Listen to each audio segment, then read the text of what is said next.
یکم محرم الحرام سن 61 ہجری قافلہ حسینی میدان کربلا میں پہنچ گیا۔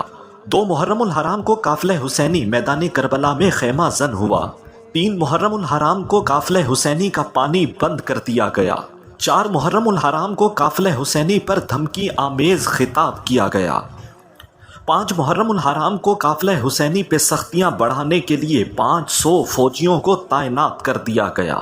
6 محرم الحرام کو فوجیوں کو ہر لمحہ فیصلہ کن کارروائیاں کرنے کے لیے تیار رہنے کا حکم دے دیا گیا۔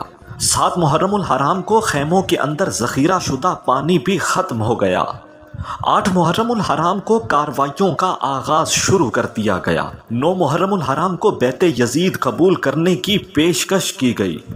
10 محرم الحرام سن 61 ہجری 56 سال 5 ماہ اور 5 دن کی عمر میں نواسہ رسول جگر گوشہ بطول شیر خدا کے لخت جگر خاتون جنت کے نور نظر ساری دنیا کے مسلمانوں کی آنکھوں کی ٹھنڈک سیدنا حسین رضی اللہ تعالی عنہ کا سر تن سے جدا کر کے نیزے پہ چڑھا کے شہید کر دیا گیا۔